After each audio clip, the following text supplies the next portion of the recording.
मनातून वाजव टाळी, मनातून. एकमेकाच्या शेजाऱ्याची शपथ आहे, नाही मनातून वाजवलं तर. असे व्याजाने नाही दिल्या पाहिजे. तुम्हाला का पैसे मागितले का आम्ही ठरवले पैसे अगोदर, तुम्ही काय टेन्शन. मग काय टेन्शन. उन्हात बसली होती, लई कस तरी वाटायचं, पण ती बांध्यापासून बरं वाटलं लागलं म्हणून उशिरा नाव घेतलं तुमचं. खूप सुंदर ऑपरेटिंग करतात पहा. विठ्ठल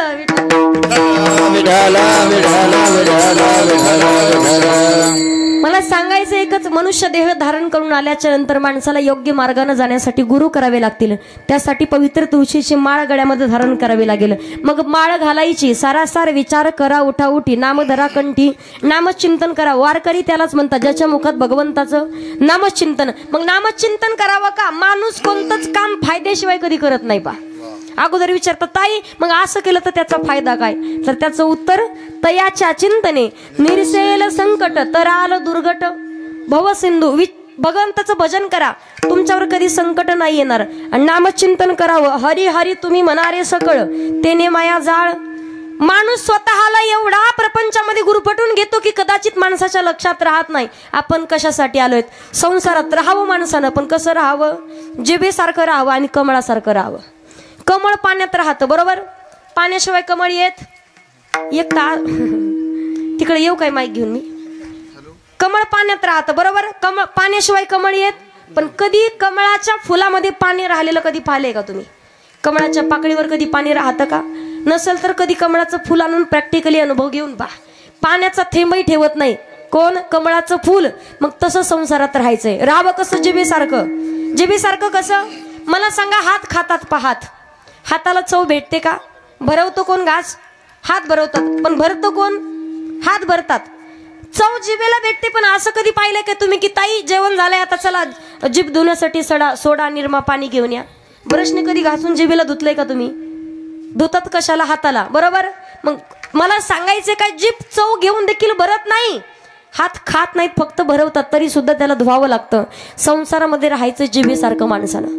माणसाला सांगते तुम्हाला, जोपर्यंत बिना लग्नाचा आहे तोपर्यंत माणसाचे पाय किती असतात? बोला ना. 2. लग्न झाल्याच्या नंतर किती पाय होतात? 4. 4 पायाचं काय असतं ते पुढचं नाही विचार, घरी गेला विचार करा त्याचा, बरोबर? त्याच्या पुढे पहिली संतान झाली, किती पाय झाले? किती? 6. 6 पायाचं काय असतं? तुम्हाला ताई का आम्हाला पाय माहितीत का काही कशाचे? तुम्हाला सांगते मी. पावसाळ्याच्या दिवसामध्ये पहा, मंदिराच्या बाजूला जिथं कुठं देवाचं मारुतीचं मंदिर असेल, गणपतीचं असेल किंवा माई जगदंबेचं असेल, मंदिराच्या बाजूला किंवा पाण्याच्या कडेला, नदीच्या कडेला निळ्या रंगाचे फुलं येतात पहा. निळ्या रंगाचे फुलं पावसाळ्याच्या दिवसात. आणि लहान लहान लेकरं त्या फुलावरती जे भुंगे बसलेले असतात, भुंगे, त्या भुंग्याच्या पायाला दोरा बांधून त्या भुंग्याला ओढतात. माहिती ना तुम्हाला? हा खेळ बऱ्याच जणांनी खेळला असेल. त्या भुंग्याच्या पायाला धरून तो भुंगा, त्याचं वर्णन आमचे माऊली ज्ञानोबाराय करतात. रुनु जुनु रे भ्रमरा भ्रमरा, सांडी तू अवगुनु रे भ्रमरा. तो भ्रमर म्हणतात त्याला, भ्रमर. मग दुसरी संतान झाली, किती पाय झाले? 8. किती? 8 पाय, बरोबर. 8 पायाचं काय असतं? तुम्हाला ताई पाय मोजतो का काय आम्ही? इथं जीवनाचा सारे पहा. घरामध्ये ज्या वेळेला आपण काहीतरी चांगलं कार्य असू दे, किंवा घरात नवरात्र उत्सवाच्या अगोदर आपण जाळ्या काढतो पहा. घरातल्या कोपऱ्यामध्ये प्रत्येक घराच्या किंवा पंख्याला जाळ्या लागलेल्या असतात पहा. त्याला तो असतो, त्याला काय म्हणतात तिकडे? कोळी. त्याला इंग्लिशमध्ये स्पायडर म्हणतात, काय काय ठिकाणी कातीन म्हणतात तिकडे नांदेडच्या भागात. तो जो असतो ना कोळी ज्या वेळेला घर तयार करतो, एवढं सुंदर घर चांगल्या इंजिनियरला सुद्धा जमणार नाही असं घर तयार करतो, पण कदाचित स्वतःला बाहेर निघण्यासाठी स्वतःलाच रस्ता ठेवत नाही. आतमध्ये जीव घुटमळून मरावं लागतं. आपलं तसंच आहे. सुंदर घर तयार करतो आपण, लेकरं बाळ मुला सोना सगळं घर तयार करतो, पण या प्रपंचातून शेवटच्या श्वासाला व्यवस्थित सही सलामतपणे बाहेर निघण्यासाठी आपण सुद्धा रस्ता ठेवत नाही. मग ते रस्ता काढण्यासाठी तुमच्या कामी येईल भगवंताचं नामचिंतन. मग नामचिंतन करावं का? का केलं पाहिजे भगवंताचं भजन? तुम्हाला उदाहरण सांगते. माऊली ज्ञानोबाराय सांगतात पहा. ज्ञान देव पुसे निवृत्तीशी चाड, गगना होनी वाढ नाम आहे. ऐसा नामाचा महिमा वेद शिनला झाली सीमा.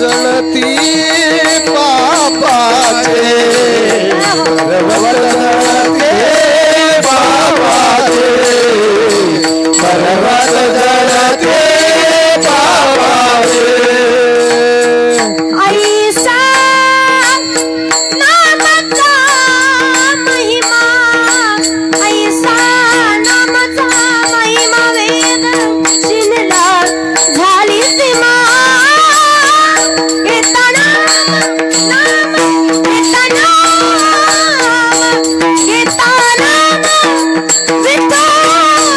विठोबाचे पर्वत जळती पापांचे पर्वत जळती पापांचे पर्वत जळती पापांचे घेता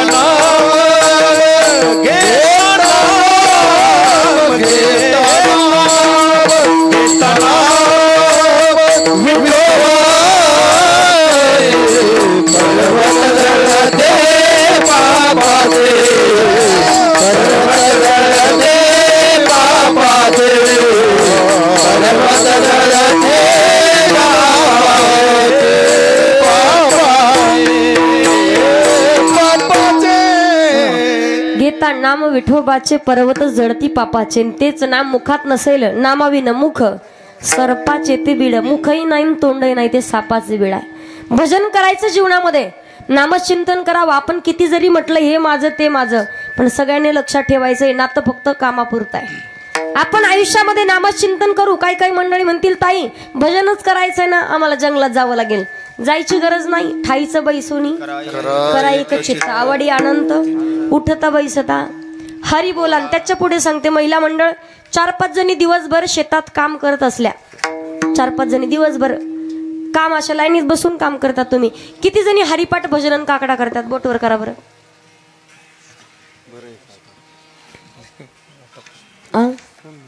एकही नाही सापडणार. अशा लाईनीत बसतात कामाला. कशाचं भजन कशाचं काय एकमेकीच्या गप्पा. राधा कथा मला माहिती का काही सांगायसारखंच नाही तुम्हाला. मला सांगायचंय काय दुसरं काय ते सांगायचं. शेजारीला सुद्धा ऐकायला येत नाही. कीर्तन संपलं निघू दे अशा बाहेर. कुठून आणली ती काय ना काय सांगत होती. मला सांगायचंय तोंडाचं काही काम आहे का दुसरं कोणतंही काम करत असताना तोंडाचं कामामध्ये काम काही म्हणा. राम राम नामचिंतन करण्यासाठी वेगळा वेळही काढायची गरज नाही का. काळ वेळ नाम काळ वेळ नाम उच्चारिता नाही. दोन्ही पक्ष पाही उदरती हरिमुखे मन हरिमुखे मन हरिमुखे मना. काळ वेळ नाम उच्चारिता नाही. दोन्ही पक्ष पाही उद्धरती. मग नामचिंतन करावं. का करावं नामचिंतन. नारायण हरी उच्चार नामाचा तेथे कळी काळाचा रेग नाही. भगवंताचं भजन योग्य विचार करायचा आहे. विचार करावा का आत्ताची आत्ता करावं लागेल. एकदा का वय निघून गेलं म्हातारपणी किती भजन करायचं ठरवा. अल्प आयुष्य मानवी देह शब्द गणिले ते अर्ध रात्र खाय मध्ये बालत्व पीडा रोग क्षय काय भजनासी उरले ते पायी गा. राम राम स्मरा राम राम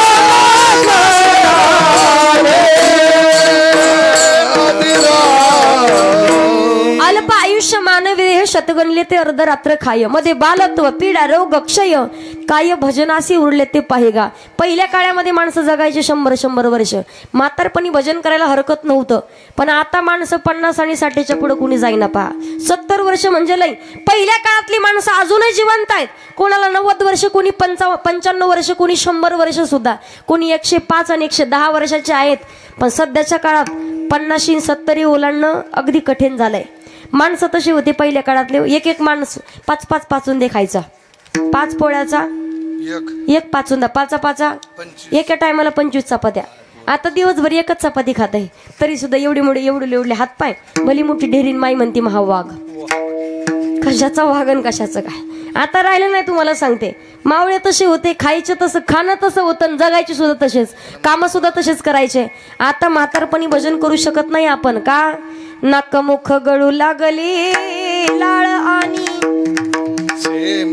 माणसाचं आयुष्य आहे शरीराची होय माती, शरीराची होय माती, शरीराची होय माती, कोणी नयई सांगाती. म्हणून योग्य विचार करायचा आहे. क्षणोक्षणा हाची करावा विचार, क्षणोक्षणी हाची. सर्व प्राणी पक्ष्यांचा बळी जाईल. मग मीच लग्न नाही केलं तर कुठं बिघडलं.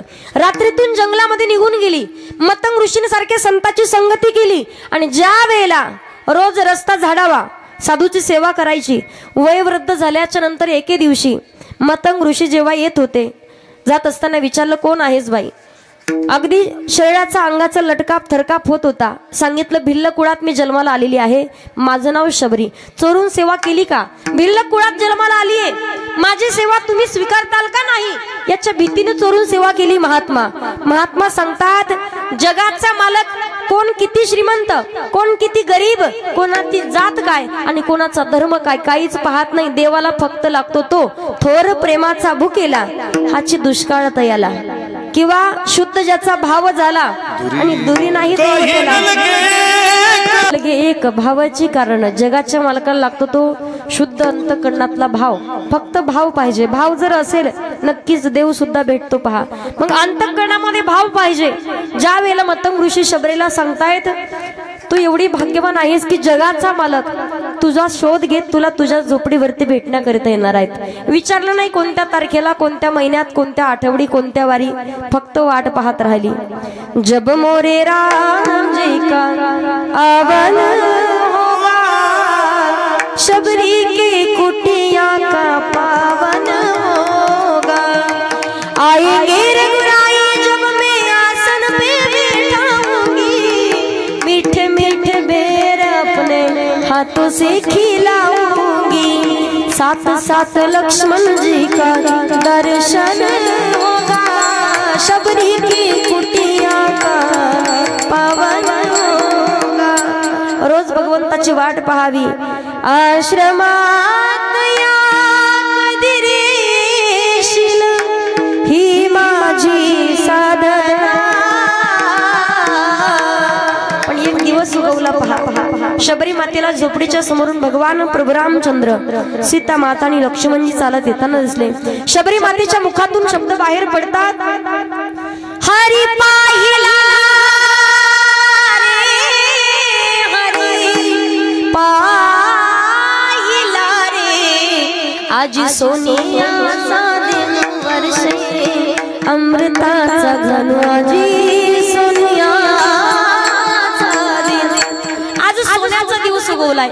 भगवंताला पाहिलं. मला सांगायचं एकच, योग्य विचार केला तर 3-3 देवतांचं दर्शन झालंय. केवटानं विचार केलाय. ज्या वेळेला भगवान प्रभू रामचंद्राला नौकेमध्ये वल्लवत घेऊन चाललेला होता, योग्य विचार केला, भगवंताचे शरण धुवून घेतले आणि माणसानं कोणती कोणाकडूनही सेवा करून घेतली. फुकट कोणतंच काम आणि कोणती सेवा करून घेऊ नये. ज्या वेळेला लक्षात आलं, भगवान प्रभू रामचंद्र सीता मातेकडे पाहतात. मुद्रिका काढून जेव्हा केवटाच्या हातामध्ये देऊ लागले, केवटाच्या डोळ्यात पाणी आलं. केवट सांगतो, देवा सोन्याच्या तुकड्यासाठी नाही पार केलं, तुम्हाला द्यायचंच ना. जसे तुम्ही माझ्या द्वारात आले, या गंगेच्या तटाच्या पार मी तुम्हाला केलंय, तसं ज्या वेळेला मी तुमच्या द्वारात येईल ना, तेव्हा त्या भवसागराच्या पार मला करा. देवाला मागायचं, इतना तू करणार स्वामी, जब प्राण तन से निकले, गोविंद नाम लेकर तब प्राण तन से निकले. मग किती ठरवलं ताई, करुणा म्हातारपणी भजन करू शकत नाही का? कानों में पड़ गया ताला, आंखों में पड़ गया जाला, नाक से बहने लगा नाला, अब क्या करे गोपाल. म्हणून योग्य वेळेमध्ये परमार्थ नामाचं चिंतन करावं लागेल. जगद्गुरु तुकोबारे म्हणतात, क्षणोक्षण हाची करावा विचार, तरावया पार भव सिंधू. मग विचार करावा का? अभंगाच्या दुसऱ्या चरणात.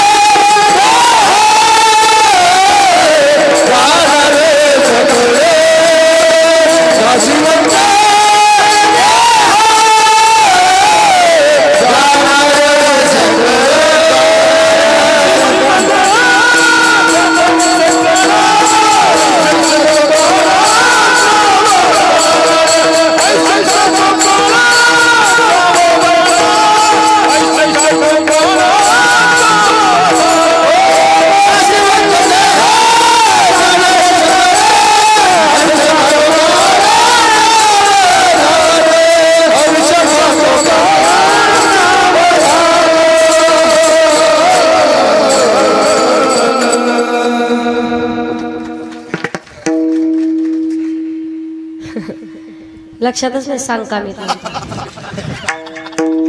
नाशिवंत देह जाणार सकळ, आयुष्य खातो काळ सावधान, देह नाश पावणार आहे म्हणून क्षणोक्षण हाची करावा विचार. देह कुचकाय, देह सडकाय, देह जाणार आहे.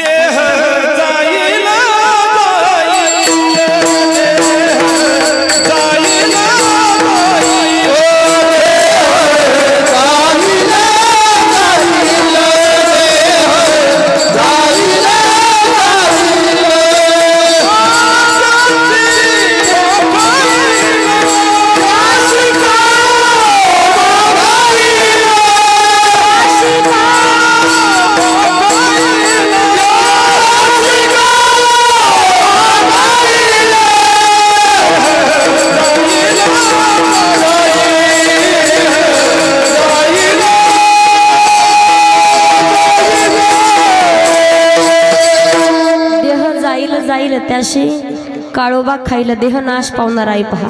म्हणून माणसानं जोपर्यंत योग्य वेळेमध्ये योग्य वय आहे तोपर्यंत आपण परमार्थ भगवंताचं नामचिंतन करू शकतो. म्हणून योग्य विचार करायचा. कारण माणसाने एक गोष्ट लक्षात ठेवायची, देह नाश पावणारा तर आहेच, पण स्वतःनं केलेलं कर्म जोपर्यंत जिवंत आहोत तोपर्यंत स्वतःला चुकवावं लागतं. केले कर्म झाले त्याची भोग आले, उपजले मेले यायचे किती.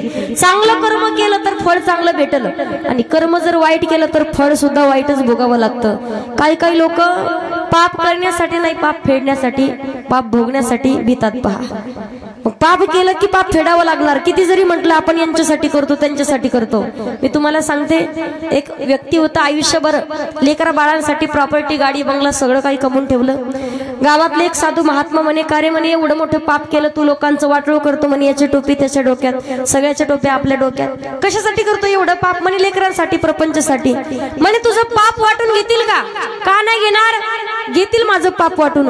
विश्वासानं सांगू नको म्हणे, जा घरी एकदा विचार करून ये. स्वतःच्या जन्मदात्या आई वडिलांकडे आला, आई बाबा माझं थोडस पाप वाटून घेता का. वडिलांनी आईंनी सांगितलं 10-5 वर्ष राहिले म्हणे, जीवन जगू दे आता आम्हाला, देवाचं भजन करत मरू दे, आता कशाला पाप नाही घेऊ शकत वाटून. तिथून जेव्हा आला स्वतःच्या लेकराकडे आला, मुलीला आणि मुलाला म्हणे माझं थोडस पाप वाटून घेता का.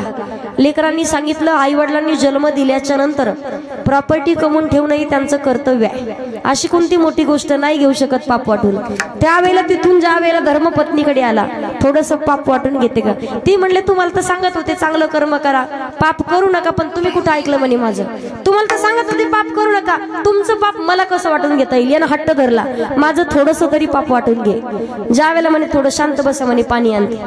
पाणी आणण्यासाठी गेली, ग्लास खाली टाकला आणि मोठ्यानं आडायला लागली. म्हणे अहो ऐका ना, मला विंचू चावलाय. विंचा म्हणे डंक केलाय, मला खूप वेदना होत आहेत. धावत पळत आला, पत्नीचं डोकं ज्या वेळेला मांडीवरती घेतलं आणि सांगू लागला काय झालं म्हणे, विंचू चावलाय, खूप वेदना होतात, मी काय करू, थोड्याशा माझ्या वेदना वाटून घ्या ना. काय म्हणे पत्नी, माझ्या थोड्याशा वेदना वाटून घ्या. तो म्हणे विंचू तुला चावलाय, तुझ्या वेदना मला कशा वाटून घेता येतील. पत्नीनं पाय खाली सोडला आणि ती म्हणे किती वेळचं हे सांगते तुम्हाला मी, कर्म तुम्ही केलंय, पाप तुम्ही केलंय, मग तुमचं पाप मला कसं वाटून घेता येईल. स्वतःचं कर्म हे कायम स्वतःला चुकवावं लागतं. मग माणसानं कर्म कायम चांगलं केलं पाहिजे. स्वतःच्या हातानं जगाचं अगदी 2-3 माणसाचं जरी चांगलं झालं पाहिजे, लोकांचं वाटलं हो, कित्येक जण प्रयत्न करतात, पण जगाच्या कल्याणासाठी प्रयत्न करतात ते फक्त साधू महात्माच असतात. म्हणून जगाच्या कल्याणा संतांच्या विभूती, देह कष्ट विधी परोपकारी. संतांचे विचार ज्या दिवशी आपल्या डोक्यात येतील त्या दिवशी आपण समजावं की साधुत्व आपल्याला समजलंय. म्हणून जगद्गुरु तुकोबाराय सांगतात, देह नाश पावणार आहे, देह कुचकाय. काळाच्या समोर कितीही चातुरपणा केला तरी आपला चातुरपणा कधी, चातुर्य कधी टिकू शकत नाही. पहा तुम्हाला उदाहरण सांगते. एक मुलगा होता, ज्या वेळेला गावातून दरवर्षी 10 जण निघायचे, गावाला नाही 10 जणांची यादी, 10 जणांची यादी काढली, पहिल्या नंबरला याचं नाव म्हणून याच्या घरी आले. एवढा हुशार होता की त्याने यमाचा सुद्धा आदर सन्मान केला, सत्कार. यमाला सुद्धा बोलता बोलता ती लिस्ट घेतली, म्हणे यावर्षी किती जण आहे, म्हणे 10. पाहिलं तर पहिल्याच नंबरला याचं नाव, म्हणून त्याच्या घरी आलेले. त्यानं यमाला सुद्धा गुंगीची गोळी दिली.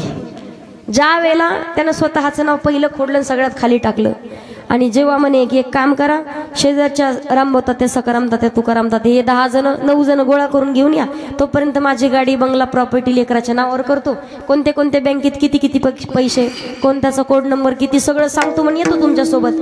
यमदूत म्हणतात पहिला याचा नंबर होता म्हणे म्हणून याच्या घरी आलोय, याचं पहिल्या नंबरचं नाव शेवटी गेलंच कसं? काय म्हणतात ना, चतुरातु शिरोमणी, याचं शेवटी नाव गेलंच कसं? यमदूत म्हणतात थोडासा बदल करू आपण, अगोदर आपण वरून सुरुवात करणार होतो, पण आता आपण काय करायचं, खालनं सुरुवात. वेळ आली की माणसाला एकदा ठरलेली वेळ, त्या वेळेत जावं लागणार. कितीही प्रयत्न करा, माणसानं किती आयुष्यामध्ये आता भजन करून नंतर 100 वर्षाच्या माणसाचं आयुष्याचं वर्गीकरण केलेलं आहे. तर 100 वर्षामध्ये प्रत्येक 10 वर्षाला माणसाचं आयुष्य बदलतं. पहा, समर्थ रामदास स्वामी सांगतात, हे अभंग आहे, तुम्ही ऐकला असेल किंवा ऐकला नसेल पण लक्ष देऊन ऐकण्याचा प्रयत्न करा. समर्थ रामदास स्वामी सांगतात, सावधान. शब्द ऐकलाय का? तुम्ही ऐकला ना, यांना ऐकलं का? कुठं ऐकला? सप्त्यात. बरं ऐकला, ठीक आहे.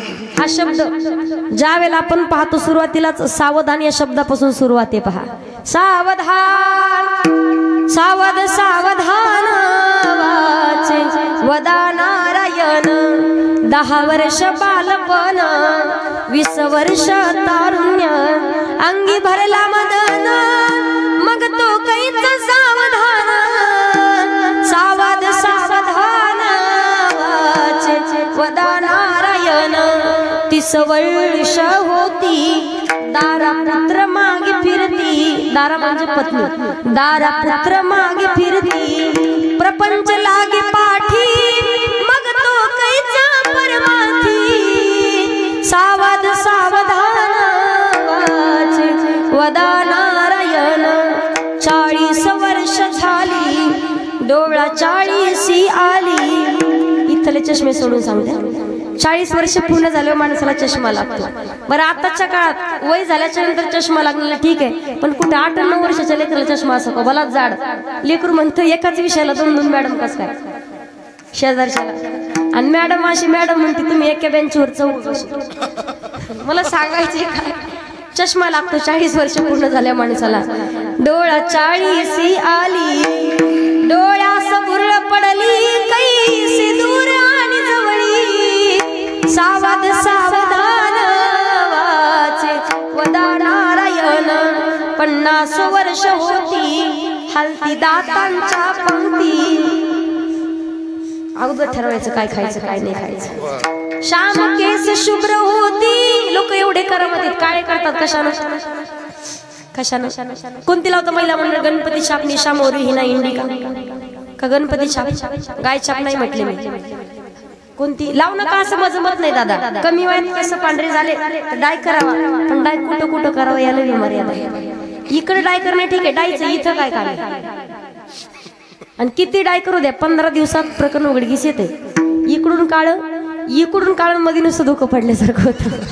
Mumbai Pune express highway. श्याम केस शुभ्र होती, त्यासी मातारा म्हणती. सावध सावधान वाचे वदा नारायण. 60ची बुद्धी नाठी, मग हात आली काठी. वसवस लागे पाठी, त्यासी हसती कारटी. सावध सावधान वाचे वदा नारायण. 70ची झाली रचना, बसल्याने उठवेना, उठल्याने चालवेना, मग तो झाला दैन्यवाना. सावध सावधान वाचे वदा नारायण. 4-20 मिळून 80, मग तो झाला अपयशी. पानवीन मछली जैसी, जीव होतो का सवीसी. सावध सावधान वाचे वदा नारायण. मग वर्ष झाले 90, बोलावे ना एक शब्द. श्रीपुत्र म्हणे प्रसिद्ध, आता तोडा संबंध. सावध सावधान वाचे वदा नारायण. 1 शतक पूर्ण झाला, आला तैसा वाया गेला. रामदास स्वामी म्हणे, योगी सावध झाला. सावध सावधान वाचे वदा नारायण. काळाचे भयाई, काहीतरी करारे साधन. सावधान. आलं लक्षात आलं का? मला सांगायचं काय, प्रत्येक 10 वर्षाला माणसाचं आयुष्य बदलतंय. माणसाने एक गोष्ट लक्षात ठेवायची, नाशिवंत देह जाणार सकळ, आयुष्य खातो काळ सावधान. किती ठरवलं म्हातारपणी भजन आपण करू शकत नाही अजिबात. म्हातारपणी नामचिंतन, आणि जरी म्हातारपणी भजन करायचं ठरवलं, म्हातारपणचा परमार्थ म्हणजे दादा घराला आग लागल्यानंतर विहीर खोदण्यासारखं. एखाद्या घराला जर आग लागली, म्हणे पाणी आणा पाणी, 30 गाव मध्ये कुठंच पाणी नाही, म्हणे मडीला पहा, म्हणे पाणी नाही. एक काम करा म्हणे, नवीन विहीर खोदा, त्या विहिरीतून पाणी काढून मग घरावर घर राहील का? नवीन विहीर खोदून घरावर पाणी टाकेपर्यंत घर राहील का? घराला आग कशी लागते माहिती? कानपूर लाईन खराब होणं म्हणजे घराला आग लागणं. एखाद्या बाबाला विचारा, बाबा जेवले का? म्हातार म्हणतो झोपायचंय आता. आणि विचारा कीर्तनाचं मंडप कुठे? म्हातार म्हणतात नाही, पापेची माई काय 8 दिवस झालं गावाकडे गेली, येईन उद्या परदिशी कधीतरी. कशामुळं? नाकातून गंगा जमुना वाहनं म्हणजे घराला आग लागणं. पायानं व्यवस्थित चालता येत नाही. इथं किती जणांच्या घराला आग लागली विचारत नाही, तशीच लागू द्या. पण ज्यांचे घर मजबूत आहेत त्यांनी अभंगाच्या 3ऱ्या चरणात संताची संगती करून परमार्थाची तातडी करायची. परमार्थाची तातडी का? नाशिवंत देह जाणार सकळ, किंवा 4 दिन की जिंदगी 4 दिन का मेला है, आया तो अकेला जग में जाय भी अकेला है. 4 दिन की जिंदगी 4 दिन का मेला है, आया तो अकेला जग में जाय भी अकेला है. म्हणून संताची संगती, संताची संगती करावी का? एकनाथ महाराज सांगतात पा, हरी प्राप्तीसी उपाय धरावे संताचे ते पाय. आणि संताचे चरण धरायचे, पण संताचे पायी हा माझा विश्वास, सर्व भावे दास झालो त्यांचा. मग विश्वास ठेवायचा आहे. ज्यांचा विश्वास आहे, संतन के संग लागरे तेरी अच्छी बनेगी. म्हणून संताविना प्राप्ती नाही, ऐसे वेद देती ग्वाही. संताची संगती करायची, जीवनाचा उद्धार होईल. भगवंताच्या नामचिंतनाची गोडी लागेल, आणि नामचिंतन येणे साधती साधने भगवंताची प्राप्ती होईल. भगवान परमात्मा प्रत्येक इच्छा मनोकामना संकल्पना पूर्ण करतो पा, पण त्या अगोदर देवाची इच्छा पूर्ण करावी लागते. आणि देवाला आवडत आहे, आवडे देवासी तो एका प्रकार नामाचा उच्चार रात्रंदिवस आहे. भक्तानं अखंड नामचिंतन केलेलं भगवंताला आवडत आहे. जीवाची आवड, संताची आवड आणि भगवंताची आवड. तुमची आमची आवड वेगळी. महिला मंडळ तुम्हाला काय आवडतं? साड्या आणि सोनं. संक्रांत आली की पप्प्याच्या बापाला तिकडं काही करा, कापूस विकण्यात 20 विका, पण अगोदर मला साडी पाहिजे. मला सांगते तुम्हाला, एक 40 वर्षाची म्हातारी असेल, म्हातारीला म्हणे पप्प्याचा बाप, आयुष्य गेलं म्हणे तुमच्यासोबत, पण कधी नाही घेतला फुटका. काय म्हणे? फुटका म्हणे. असं ती मालकाला म्हणे, काय म्हणे? कधी नाही घेतला फुटका म्हणे. मालकाला रागच आला, दुकानात गेला आणि 200 रुपयाचं 2 किलो सोनं घेऊन आला, पिवळं चुटूक. त्याला काय म्हणतात? बँटेक्स. बाईनं किती खोटं सोनं असू द्या, पण तरी सुद्धा पदराच्या वर टाकून चालणार. जशी आली लग्नाला, नेमकी बचत गटाच्या अध्यक्ष ही इकडं आहे, इथले सोडून आमच्या तिकडच्या सांगते. 4-5 जणी जशा गाडीत घातल्या आणि सगळ्या जणी गेल्या लग्नाला. सगळ्यात जास्त हिच्या अंगावर पिवळं होतं. जशा घेऊन गेल्या, लग्न झालं आणि चोरांनी यांचा पाठलाग केला. अशी 8 राणा त्यांची गाडी अडवली. फक्त 5-6 जणी या सगळ्या खाली उतरल्या. कोणाचं 2 तोळे, कोणाचं 3 तोळे, कोणाचं 4 तोळे. सगळ्यांना एकदा का धमकी दिली तर सगळ्यांनी आपापलं सोनं काढून दिलं. हिचं खोटंच होतं, पण तरी सुद्धा देव वाटा नाहीला. बरं एवढी मारली चोरांनी, मग तर द्यावा की नाही? देऊन दिलं, पण परत ग बसाव की नाही? परत म्हणते जा घेऊन म्हणे सगळं 200 रुपयात आणले. परत रागाला म्हणे दिवस फुकट गेला या बाईमुळे, परत मारली. एवढं तोंड सुजलं त्या बाईचं.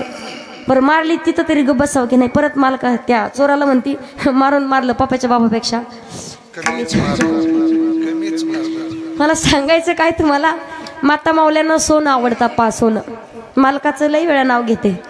तसं जीवाची आवड वेगळी, संताची आवड आहे. माझ्या जीवीची आवड, माझ्या जीवीची आवडी पंढरपुरा नैनगुडी संताची आवड आहे. आणि भगवंताची आवड, भगवंताला आवडते. भक्तांना नामचिंतन केलेलं भगवान परमात्मा अभिमान नुरे कोड अवघेची पुरे, पण त्या अगोदर गेशी तेव्हा देशी ऐसा असं शिवदार. देवाला जर का दिलं, भगवान परमात्मा नक्कीच आपल्याला देत असतो, पण देणं महत्वाचं आहे. काही काहीला वाटेल ताई मुक्ती भेटेल कुठं गेल्याच्या नंतर. लेकराला सांगू आमच्या हाडं काशीला सोडा. गेल्याच्या नंतर मुक्ती भेटेल की नाही मला माहिती नाही. आयुष्यामध्ये जीवनामध्ये जिवंत आहोत तोपर्यंत चांगलं कर्म करावं लागतं. पहा, एक बाबा होते, आयुष्यभर कधी चांगलं कर्म केलं नाही. लेकरा बाळांसाठी प्रॉपर्टी नाही, गाडी नाही, बंगला काहीच नाही, लेकरं शिकवले सुद्धा नाही. म्हाताऱ्याचा जीव जाणार. ज्या वेळेला म्हातारपणी 2 दिवसावर मरण आलंय, म्हातारा करायचं वा के. आता या लेकराला वाटलं वासुदेवा केशवा कसं काय नाव यायला लागलं मरायच्या टायमाला, आणि देवाचं नाव आलेलं चांगलं आहे मरायच्या टायमाला, बरं होईल म्हणे. वासुदेवा केशवा म्हणायचंय काय नो, म्हातारा करायचं वा के. आणि भाग बदलला की भाषा बदलते. पहा, सातारा साईडला जर गेले तर तिकडे आपल्या इकडे झाडूला काय म्हणतात? फडा, लक्ष्मी का केरसुनी काय म्हणतात? लक्ष्मी म्हणतात. काय ठिकाणी फडा म्हणतात. पहा, त्या ठिकाणी गेलं तिकडे सातारा भागात तर केरसुनी म्हणतात. तिकडे एकदा जेवण झालं माझं, बसले मी अशी. ज्या वेळेला कथा संपली, जेवणासाठी बसलेली एक ताई आल्या. मला म्हणे ताई, म्हटलं काय? सगळं वाढलं बाई ताई तुम्हाला ताटात, पण चटकाच राहिला, चटका द्यायचा राहिला. म्हणलं मावशी कशाला चटका? नको मला चटका. नाही म्हणे ताई थोडा घ्या चटका. म्हणलं कशाला? मला नको चटका, जेव द्या म्हणे मला. ते गावातले महाराज होते. महाराजाच्या लक्षात आलं की त्या मावशीला काय म्हणायचे, ताईच्या लक्षात येणार. ते म्हणे ताई तुम्ही नका घेऊ चटका, मी घेतो तुमच्यावरचा चटका. म्हणलं तुम्ही कशाला घेता माझ्यावरचा चटका? नका घेऊ. पण ज्या वेळेला लक्षात आलं, मावशीला सांगितलं मावशी आणा चटका. मावशी आली हिरव्या मिरीचा चट्याचा घेऊन. चटका. भाषात बदल असतो. बा म्हातारा करायचं वा के. लेकराला वाटलं वासुदेवा केशव म्हणायचं. तिकडं झाडूला केरसुनी म्हणतात. पण त्यावेळेला एक डॉक्टर आणले. डॉक्टर साहेबाला म्हणे म्हातार फक्त 2 शब्द बोलले पाहिजे आमचे बाबा. ते म्हणे 2 लाख, 2 नाही 10 लाख रुपये घ्या. आमच्या बाबांनी काही आम्हाला कमी ठेवलं नाही, 10 लाख घ्या, पण आमचे बाबा 2 शब्द बोलले पाहिजे. म्हाताऱ्याला ज्या वेळेला इंजेक्शन दिलं, म्हातारा म्हणाव की वासुदेव केशव नाही म्हटलं. म्हातारा म्हणतं मूर्खांनो, अक्कल आहे का तुम्हाला? किती वेळ झालं पाहतोय मी वासरू किती वेळचं केरसुनी खातंय म्हणे. मला सांगायचंय काय, शेवटच्या श्वासाला तरी कमीत कमी देवाचं नाव आपल्या मुखात आलं पाहिजे. पहा, एवढं तरी चांगलं कर्म करावं. मेल्याच्या नंतर मुक्ती भेटेल की नाही माहिती नाही. एक आहे भागीरथी गंगा आणि एक आहे भागवती गंगा. जी आहे ना भागीरथी गंगा, जलरूपी गंगा, त्या गंगेत स्नान केलं तर तनाला वरून पवित्र करते आपल्याला. पण ज्ञानरूपी गंगामध्ये जर स्नान केलं ना तर जीवनाचा उद्धार करून टाकते. पहा, म्हणून जीवनामध्ये संताची संगती करून भगवंताचं नामचिंतन करावं लागेल, परमार्थाची तातडी करावी लागेल. मग भजन करायचं कसं करावं? रोजन लावल्यासारखं का? आवडीने भावे हरिनाम घेसी, तुझी चिंता त्याशी. आपला परमार्थ कसा आहे? आवडीचा का सवडीचा? हा, खरं बोलतात मावशा, खरं बोलतात. मला सांगायचंय का, ज्या दिवशी आवडीनं भगवंताचं भजन कराल जीवनाचा उद्धार होईल. संत महात्मे सांगतात. पहा, गातो आवडीने गोड तुझे नाम, तूच माझा राम, तूच घनश्याम. गातो आवडीने, गातो आवडीने. नामचिंतन करायचंय पण आवडीनं करावं लागेल. पहा, परमार्थ आवडीनं करावं लागेल, भगवंताचं भजन करावं लागेल, पण अगदी तन मन आणि धनाने करावं लागेल. देहाने इथं बसलोय पण मन इथं नसेल तर उपयोग नाही. मन हे चंचल चपळ, जाता येता न लगे वेळ, म्हणून मन हा मोगरा अर्पुनी ईश्वरा, पुनरपी संसारा येणे नाही. मनरूपी पुष्प भगवान परमात्म्याच्या शरणावरती समर्पित करावं लागेल. म्हणून शरीरामध्ये पित्ताची, प्रपंचामध्ये वित्ताची आणि परमार्थामध्ये चित्ताची गरज असते. शरीरामध्ये पित्त जर नसल, कमी जर झालं तर माणसाला लखवा भरल्यासारखं होतं, पित्त जास्त झालं तर चक्कर येते. शरीरामध्ये पित्ताची, प्रपंचामध्ये वित्ताची. म्हणून भक्ती विना देव दिसत नाही, पैसा विना संसार चालत नाही. सांगा मी कोणता मार्ग धरू, सांगा मी काय करू. प्रपंचामध्ये वित्ताची गरज आहे, परमार्थामध्ये चित्ताची गरज आहे. चित्त जागेवर नसल, चित्त नाही ना मी तरी ते व्यर्थ, तरी ते व्यर्थ. चित्त नाही ना मी तरी ते व्यर्थ.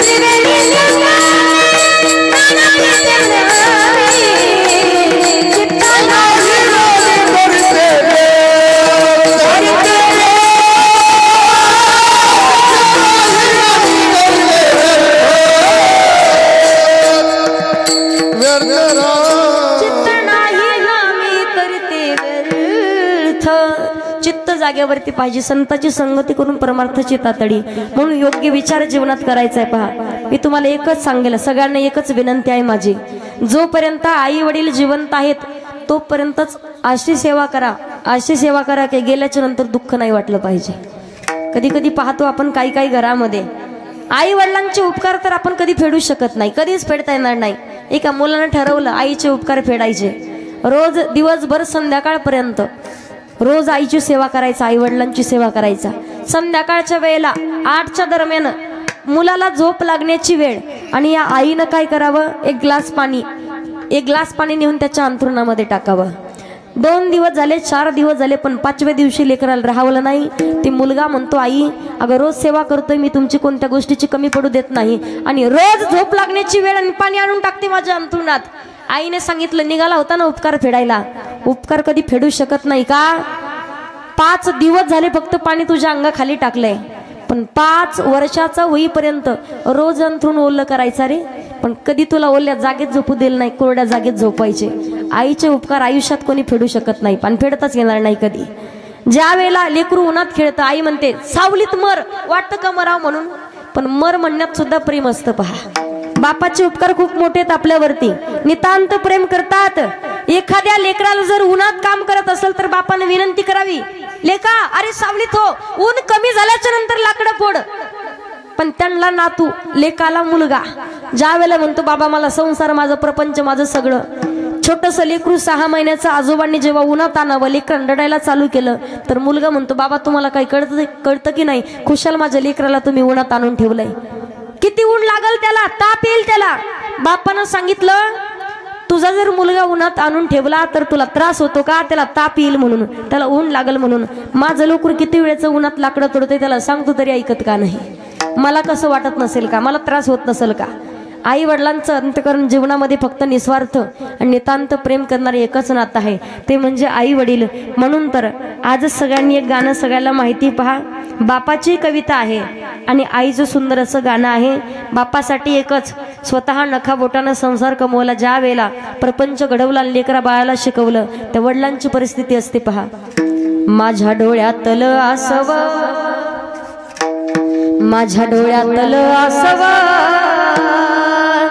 कुणी मायेना पुसताना, जणू हुंदका दाटतो या गोष्ट बापाची सांगताना. त्याच्या फाटक्या सदऱ्याला कशी ठिगळं जोडलेली, उभ्या आयुष्याला त्यानं जशी कातर लावलेली, मला कसंस होत या कुणी बाबा म्हणताना, जणू हुंदका दाटतो या गोष्ट बापाची सांगताना. भरविला घास मुटका माझ्या इवल्या मुखात, त्याच्या परम कष्टानं मी शोभते सुखात. त्यानं बघितलं सपन, त्यानं बघितलं सपन, पालाऊसाचा काढताना, जणू हुंदका दाटतो या गोष्ट बापाची सांगताना, गोष्ट बापाची सांगताना, गोष्ट बापाची सांगताना. म्हणून आई वडिलांचं वर्णन करणार आहे जेव्हा गाणं आपण ऐकतो ना, त्यावेळेला माणसाचं अंतकरण भरून येतं. रडण्यासाठी बापाचा खांदा नाही आणि बसण्यासाठी प्रेमाची आईची कुशी जर राहिली नाही जवळ, सगळेजण जवळ करतात, पण आई वडिलांची सर कोणत्याच नात्याला येऊ शकत नाही. कोणी म्हणेल मी तुझ्या आईसारखी आहे, मी तुझ्या वडिलांसारखा आहे, पण जे आई वडील प्रेम करतात ते प्रेम जगात कोणी करू शकत नाही. म्हणून आई माझी मायेचा सागर दिला तिने जीवनाकार, आई वडील माझे थोर किती असतो त्यांचा आधार, जीवनाच्या वाटेवरती किती असतो त्यांचा आधार. आई माझी मायेचा सागर दिला तिने जीवनाकार. म्हणून जीवनामध्ये योग्य विचार करायचा आहे. जोपर्यंत आई वडील जिवंत आहेत तोपर्यंत नितांत प्रेम त्यांच्यावरती करायचंय, तोपर्यंत त्यांची सेवा करायची की गेल्याच्या नंतर दुःख होत नाही. जाण्यासाठी प्रत्येक जण आलाय पण प्रत्येकाची वेळ मात्र वेगळी असते. म्हणून संत समागमी धरावी आवडी करावी तातडी परमार्थाची. जगद्गुरु तुकोबारे सांगतात इहलोकीच्या व्यवहारामध्ये तुम्ही डोळ्यामध्ये धूर गेल्यासारखं राहू नका. अभंगाचं तुका मने